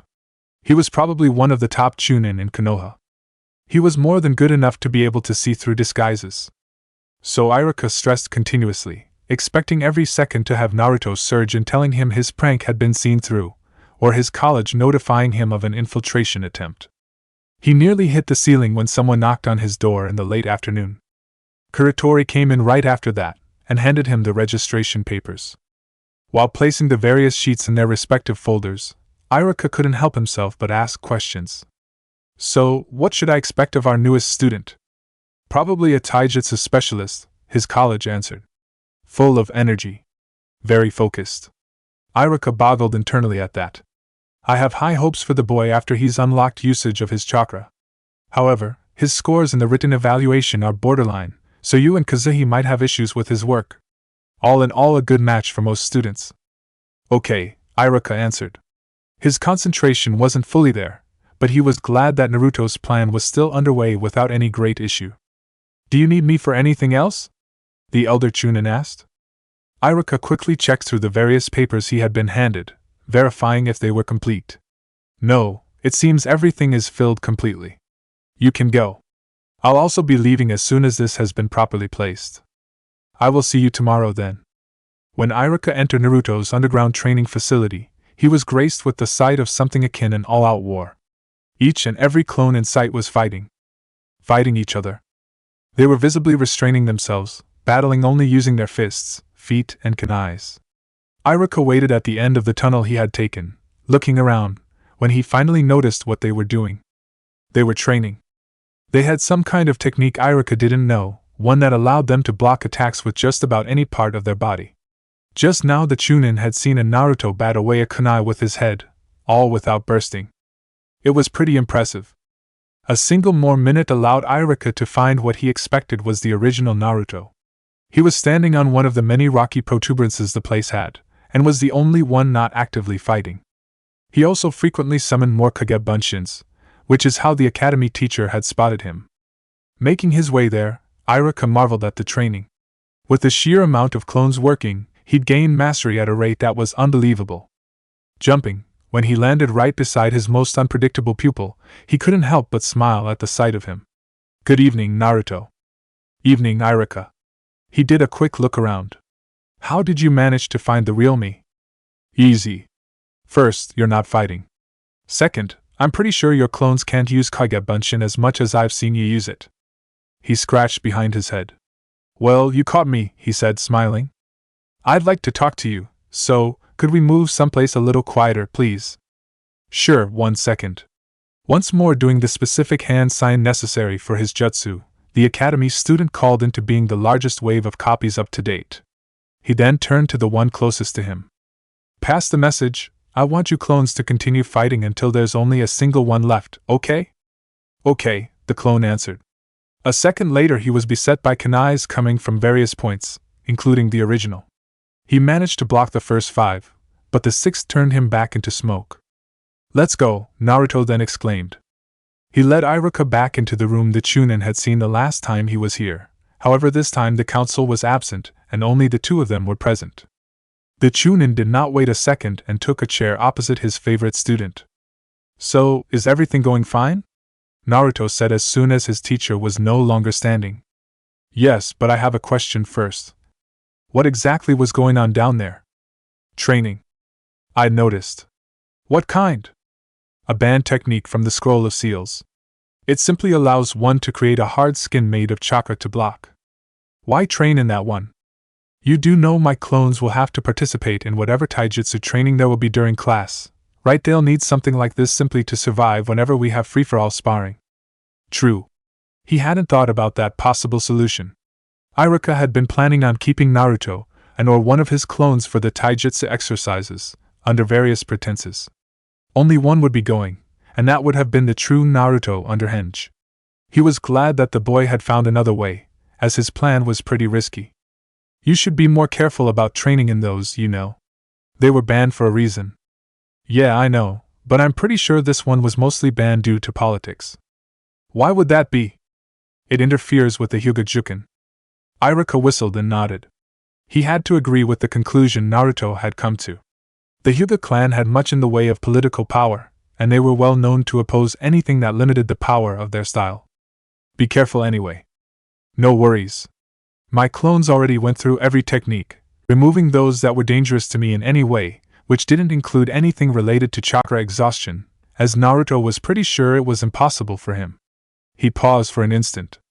Now, how went my latest clone's inscription? You probably know better than me. Iruka answered. Then how about we trade information? Asked Naruto. Perfect with me. Naruto then explained everything from climbing the wall to the moment when the academy teacher had left him, after applying and being given a budget as an orphaned academy student. Iruka added whatever comments Kuritori had given him. I have a question though, Iruka said at the end. Ask away. Kiritori-san said you were very focused. How? That's just the personality I decided from Urimaru. Is there any issue with that? Are you sure you won't have any problem keeping up that appearance during class? He waited an instant. Not to be insulting, but you aren't the most focused boy in the classroom. Are you sure you will be able to keep that appearance up? Sure. I can be focused when I want to. Remember that time with the tags? You know, the one 2 years ago? It took some time before Iruka remembered that specific moment, but he groaned once he did. After a week without pranks, Naruto had managed to put explosive tags in every single place Iruka could have thought of. Luckily those had been training tags issued for the academy, those being generally as strong as a simple firecracker. He'd even managed to chain them in specific ways, like those he'd used to make every single drawer in the room open abruptly before their contents exploded out. Iruka had to admit the level of focus necessary for such a prank was much more than he'd ever shown in class. Then, why didn't you show that focus in the academy? 'Cause it's boring. Those tests you give out, I've already done them. Most of those lectures I've already had. When I go to school, I want to be taught something new and useful, not something boring and useless. For the prank it won't be a problem, since it's for a prank, but the rest of the time it's not worth the effort. It's not like you're teaching any new ninjutsu, after all. Before Iruka could answer anything, a clone entered the room at high speed. Boss, you gotta come down here, he said. Why? The clones you sent to grass are back. And why didn't you use a clone to message me? We did. 3 times even. You just didn't receive it, it seems. The Naruto copy answered. While Iruka followed Naruto back down, he was thinking about the speech Naruto had given him. He had to agree that any kid having to do the same thing twice wouldn't be interested the second time. And most exams were similar in most points. There had to be a way of making it more interesting. Once back into his training room before the delegation sent to grass, Naruto waited no time. Back already? Yup, the lead Bunshin answered. Didn't I tell you to message once you were there? You did and we did. It's the first time we heard that a message didn't come through.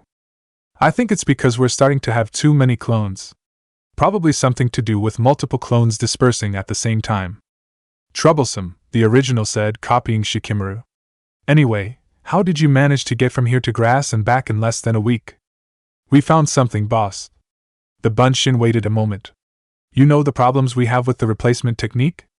The real Naruto, along with most of the clones standing around him, nodded. Well, it's all a matter of distance. The farther we move with the technique, the easier it is. Impossible, Iruka interrupted. The replacement technique may not have set limits, but anything beyond 100 meters can't be done. Want to bet? The clone answered. He pointed towards one of the many rocky spires rising from the ground. How far would you estimate that spike to be? The Chunin looked carefully. 300 to 400 meters, at least. Look hard. The clone did the required hand signs in a flash, and a large rock took its place. Turning around, Iruka saw that it had switched itself exactly the distance it had said, and was now standing and waving from the top of said rock. A second later he was back, having replaced himself back with the same stone. Enough proof for you? He said, smirking. Iruka nodded in shock. The replacement technique was E-rank, and the idea that someone could move so far on so little chakra was preposterous. You'd need to overload the jutsu incredibly too. The gears started turning into the Chunin's mind. Unless you overload the jutsu, such distances were impossible. In all the techniques Naruto knew, some were impossible to overload, like Kage Bunshin, while he had issues with every single technique from the academy, which took very little chakra.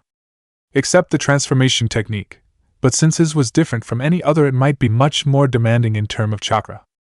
Hey Iruka, Naruto asked. The Chunin waved his student into silence.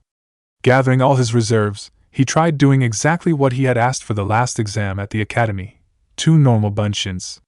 Only this time, he wanted to overload them as much as possible.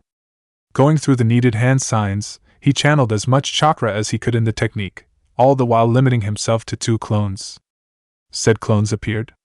They were, however, similar to the last 2 normal clones Naruto had summoned.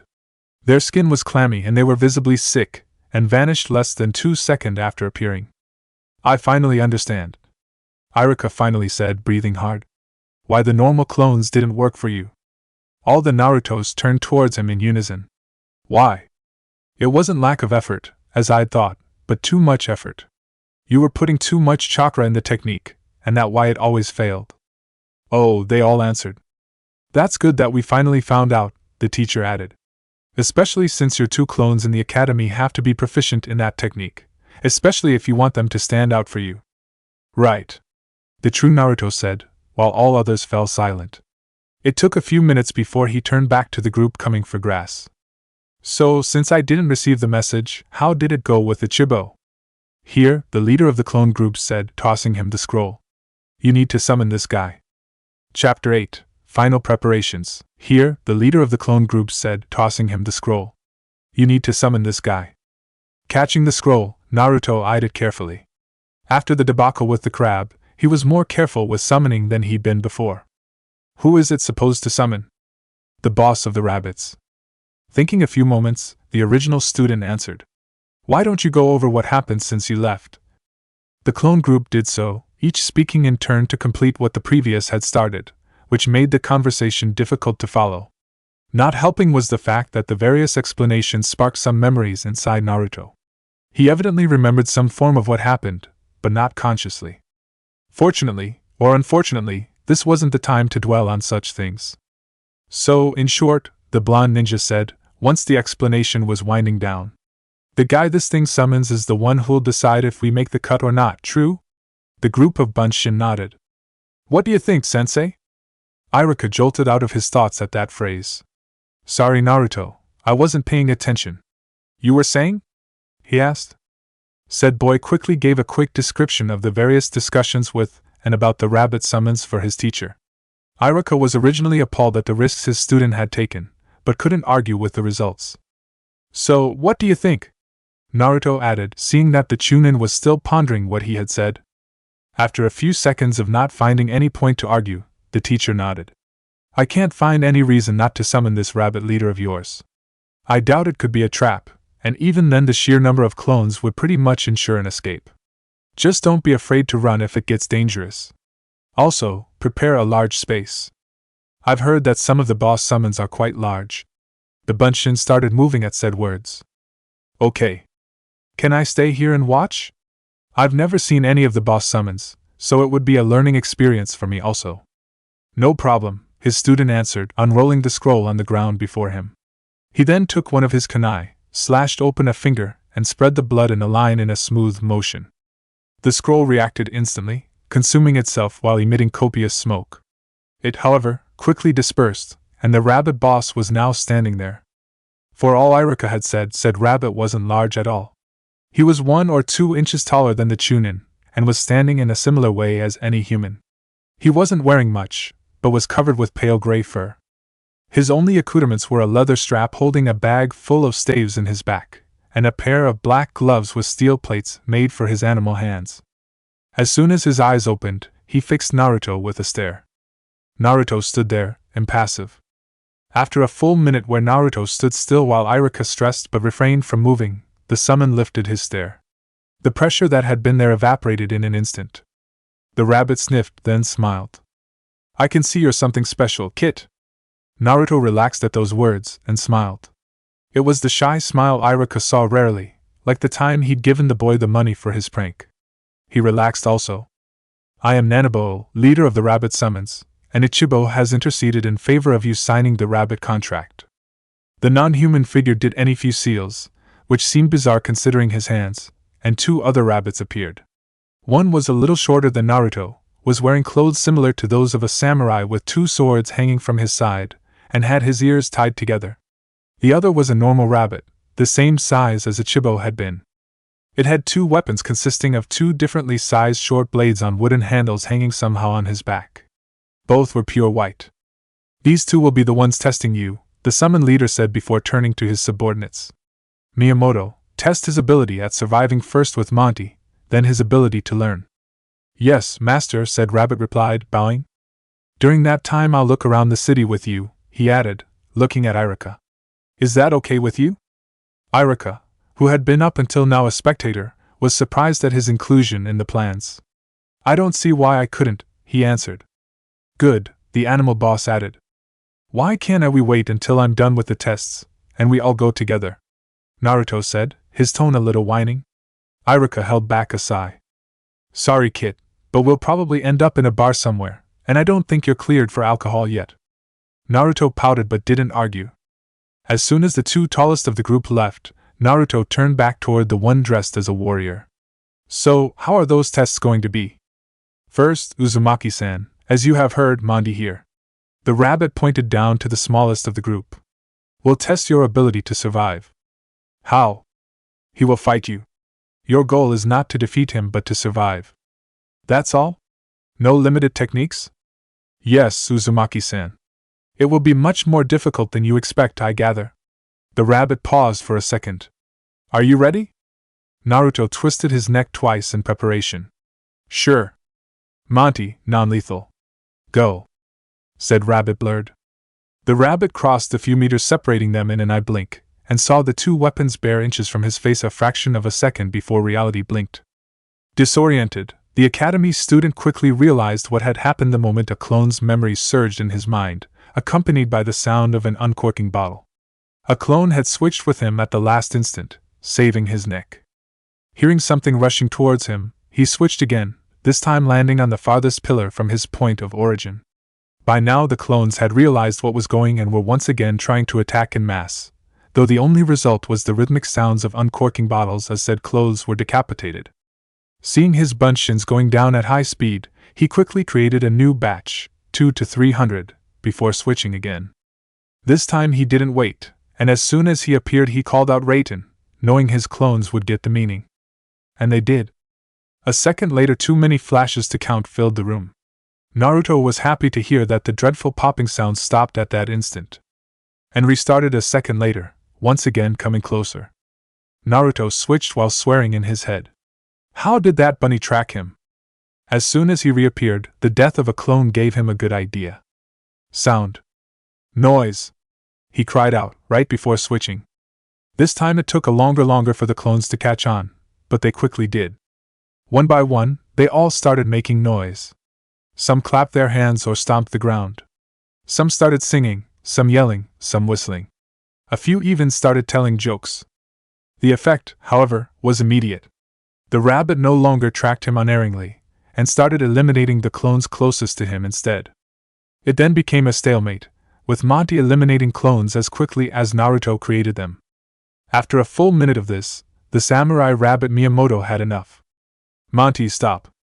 As soon as those words were uttered, the small summon was back where he had been originally, as if he'd never moved. Naruto, on his side, switched back before the two rabbits, breathing a little hard. Good enough showing, I suppose? The samurai said. Monty, unmoving, said nothing. Overtaken by curiosity, Naruto couldn't help but ask. Does he talk? He never did, to my knowledge, Miyamoto answered. I am not even sure his true name is Monty. He does answer to it, however. He paused for a second. Can I ask a question? Sure. Why did you not flee using your technique? Survival was the goal, not defeat. This, the blonde needed to ponder. It took him a few moments before he came up with an answer. I didn't really think about the option. My main goal was to deal with his speed and tracking ability. I don't think I could have done that while dodging him in a narrow corridor, he finally replied. A valid answer. Now for the second test. The rabbit paused. Have you been trained in the way of the sword? No. Perfect. Now if you can get something to train with, be it a sword, bakudo, shurnai, the samurai enumerated, his eyes closed. The clone closest to the exit disappeared for a second, only to reappear a few seconds later beside Naruto loaded with dozens of sword-like weapons. Sheath, a thin plank, a cane, even a branch would do. He finished, finally looking at Naruto, who was in the process of selecting a katana. Miyamoto choked a little. Those will be fine, I think. Now take your sword like this, he instructed, demonstrating with his own sword. And take this position. Monty, still looking, stood there silently. The summon named Nanabuo had not lied. He'd entered the first bar Iruka had pointed out, and had gotten them a private booth. He had been helped by the fact that he'd hidden his natural appearance under a genjutsu that, to the Chunin's eyes, was flawless. He was now, outside his gray hair and eyes, a totally forgettable person. He'd ordered a strawberry liqueur for himself, while Iruka took a simple Konoha beer. As soon as they received their orders, the bunny leader stepped up. Now that we have drink, let's get to the real reason we're here. Which is? I want you to describe me your student, Naruto. Why me? You could have asked him. Yes, but a herd knows its members well. A friend knows even better. A person might underplay or overplay his own abilities, but a real friend would not. So, tell me about this boy who wants to summon the rabbits. Well, how could I describe him? He's someone very friendly and energetic. And loyal also. He tends, however, to be very lonely, and keeps his emotions to himself. He's much brighter than he looks, and can think outside the box at the best of times. Iruka was ticking down fingers. Sadly, he's not one for the usual school environment, and I have much difficulty having him focus on his classes. Between that and his pranking, he makes the academy interesting, to say the least. So he's a prankster? The rabbit said, smiling. The Chunin did not notice, stuck in reminiscence. The very worst. Not a month ago he painted graffiti over the carving of the previous Hokages, he pointed out. Over the face of your leaders? Yes. Wahahoho. Nanabo couldn't help himself and laughed heartily. He can see he's a handful. Yes. Apart from that, the academy teacher became more reticent. He hasn't really been treated properly. How come? Well, he's an orphan. And no one cared enough to adopt him. He's been alone since forever, and doesn't make friends easily. Iruka was silent after that, not wanting to get into dangerous territory. It seemed, however, to be painting a good enough picture for the Rabbit King. That's all fine and good, but there's one thing missing. What's the link between him and foxes? Iruka tried not to react, he really did, but even the partial stumble was damning enough for the creature in front of him. You know, he said. I can't say anything, the Chunin replied. Wait, this is Konoha, right? That would mean. Then he. Iruka's eyes filled with fear. He was watching a train wreck in slow motion, but was powerless to stop it. Wahahoho! Laughter? That wasn't what he'd expected. The foxes will be trying to one-up us for centuries after that. He kept on laughing. The teacher didn't understand anything anymore. Explain, please. His voice was fierce, but his companion didn't seem to be offended. It took a few seconds for Nanabo to get his breath back. The fact is, generally, the relationships between animal summons emulate those of the animal they represent. That's why the snake and frog courts have always been opposed. One is naturally prey to the other. It would normally be the same between rabbit and foxes, if not for one thing, we are both known to be trickster spirits. Okay. So that makes the relations between us two more like rivals than actual enemies. Our fights are pranks we do one another or occasionally on other animals. Iruka motioned to continue. Added to that is the fact that the foxes were always somewhat proud that the Kyubi was a fox. They didn't like its methods at all, but it was the strongest, and it was a fox. Nanabo smiled. And now the vessel for the Kyubi, who the fox court would have given their tail to have, is asking to be a member of the rabbit court. Wahahoho!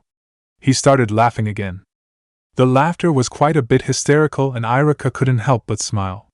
It was, he had to admit, a reaction he hadn't seen coming. And he understood, that was the worst. It really doesn't bother you? The Chunin had to ask. What, you really think that the mighty Kyubi would want to sign the rabbit contract? He started on laughter even more hysterical than previous. Iruka himself released a bark of laughter at the image of the Kyubi, great destroyer taller than Konoha, trying to sign a scroll not even 2 feet large. It took a while before the laughter died down, and Nanabo took the opportunity to finish his glass. Well then, the kids got my vote at least. I haven't laughed that hard since I glued bunny ears to the foxes, and stopped them from realizing with genjutsu. Iruka smiled at the image of rabbit-eared foxes. It was pretty evident that this guy and Naruto would get along famously. One last thing then before we go back. He once again did a number of hand seals, though they were recognizable this time. A small black rabbit with a staff popped on the bench beside the bunny leader. Yo, Kage, it said. Kage? Iruka asked, curious. Ever since he learned that the ninja leaders are called Kages, he's been calling me such. He's been wanting to be a ninja ever since he knew the definition of the word. He paused. Ichibo. Yes. On the matter of the swearing of Naruto Uzumaki, What is your vote? Nanabo said solemnly. I vote yes. Additionally, I would be proud to be a member of his battle herd and to serve as his burrow guard. The black rabbit answered head down but voice straight. Nanabo was visibly surprised. You sure? With my life. The rabbit leader thought for a moment before nodding. Well, you always wanted to be outside, so this is your chance. Thank you. The smaller rabbit bowed deeply. Iruka had held up asking questions not to interrupt what was visibly an important moment, but now couldn't resist asking. So, what was all that? Okay, to explain, someone's battle herd is the group that accompanies one in battle, only to a greater degree. The closest thing that comes to mind in human terms is brother of war. A burrow guard, however, is an honorary position given to a rabbit who guards, at all time, the burrow of an important person, such as an expecting mother or revered elder. Basically, what Ichibo meant was that he would accompany Naruto everywhere and fight with him. He paused for a second. You are his teacher, correct? Yes. Ichibo, in addition to convincing Naruto, I want this man agreement before anything is finalized. Now, Iruka had seen 2 years of academy students, and considered himself pretty resistant to the various puppy dog eyes he had faced in his career. Naruto was one of the rare children who still had an effect on him, and that was mostly due to their similar lives than anything. He considered it a point of pride that he had stood firm before those of an actual puppy, as Kiba had trained Akamaru to produce the effect on demand. Akamaru had nothing on Ichibo. Well, the teacher found himself answering. The Inuzuka do have their dogs. I can't really say no. The small rabbit started hopping and dancing madly on the table, saying thank you, thank you, thank you, all the while. Well, Nanabo added. Now that this is done, how about we see how our prospective summoner is doing? Let's. Iruka said, rising. Now third, then fifth. No, not like that, keep your weapon straight. Yes, better. Miyamoto said as Naruto followed his instructions. That was the sight that greeted Iruka and the two rabbits. Ichibo was riding on his leader's shoulders. Nanabo was back to his normal self, having removed the genjutsu as soon as they had gotten in the tunnels. So, how is our young ninja? The rabbit leader exclaimed as soon as he entered Naruto's underground lair. The samurai waited until his master, along with Iruka, had rejoined him near the training kid before responding. He can be taught. He is not particularly talented with the sword, but has great endurance and doesn't shy from training. Good, good. And your vote? I vote yes. Monty, standing silent and near, thumped the ground once. Yes? The rabbit leader answered. The small bunny thumped once again, this time with both paws, then twice in quick succession.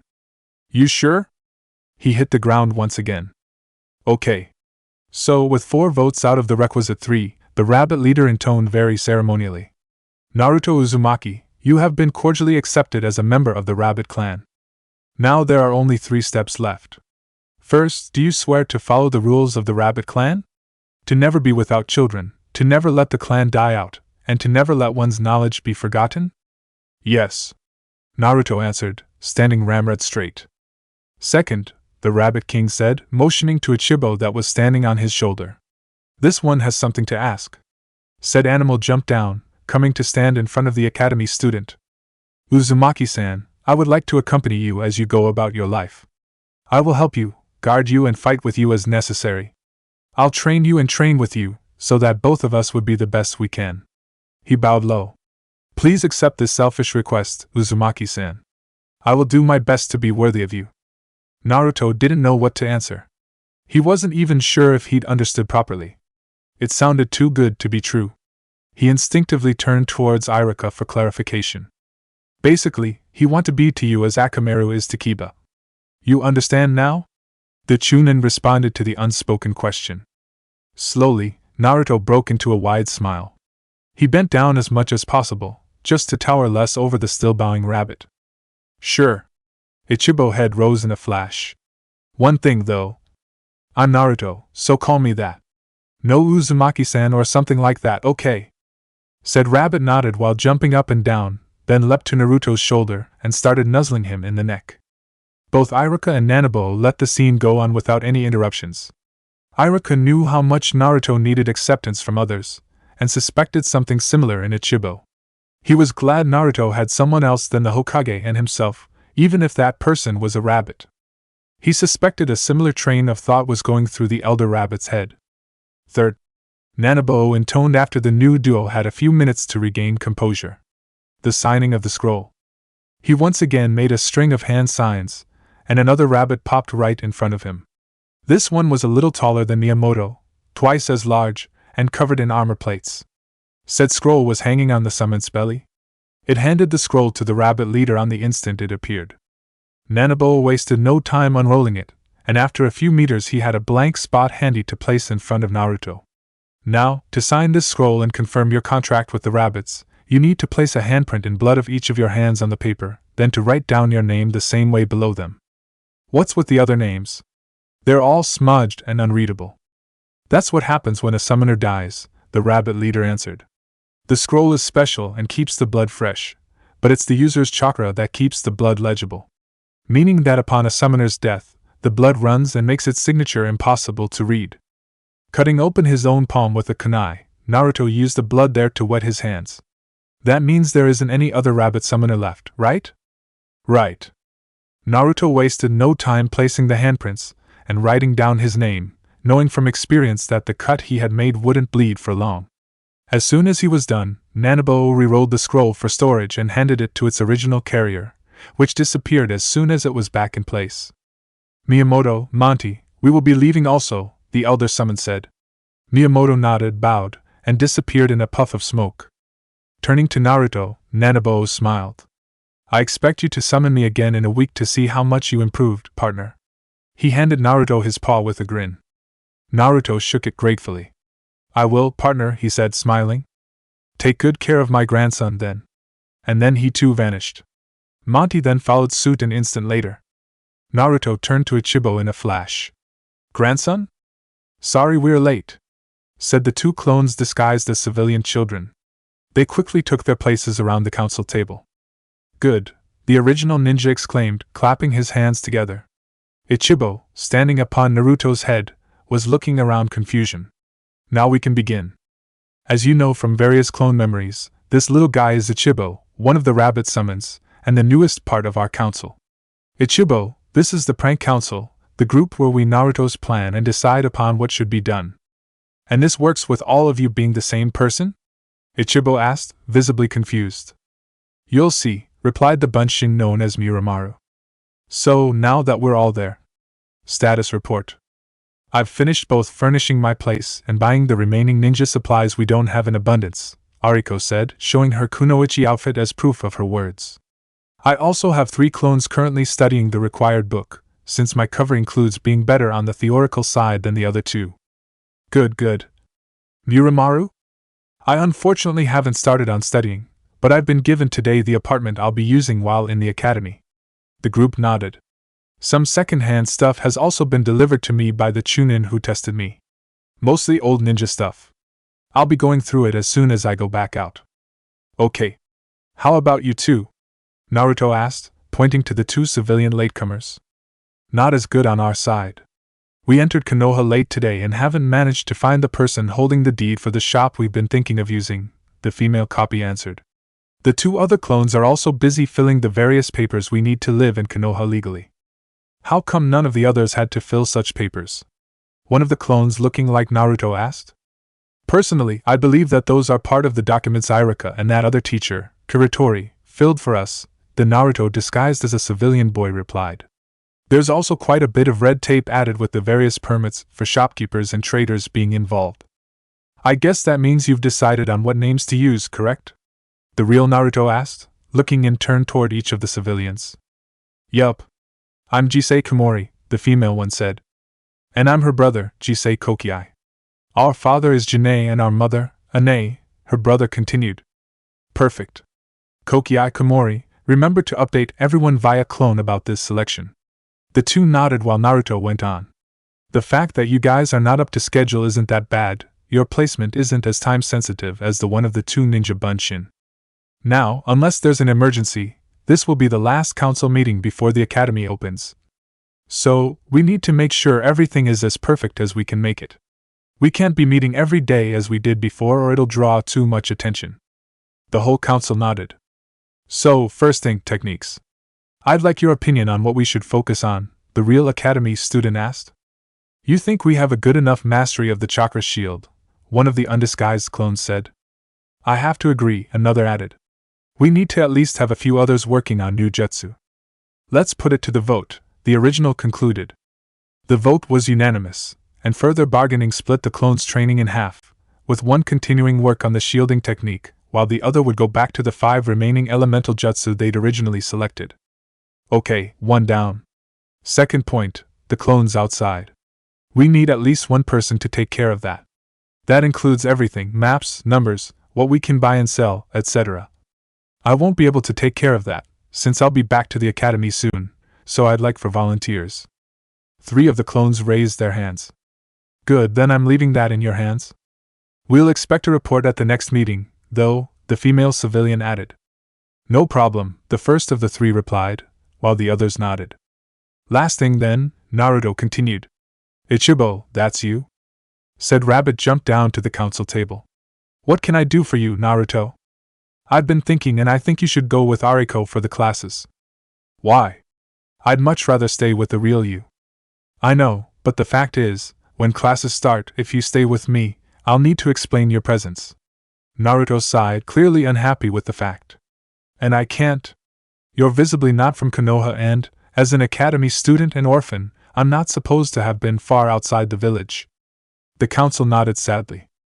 Ariko, though, can explain your presence as something your father bought you as an acceptance present or something. Ichibo hit the table twice with a paw.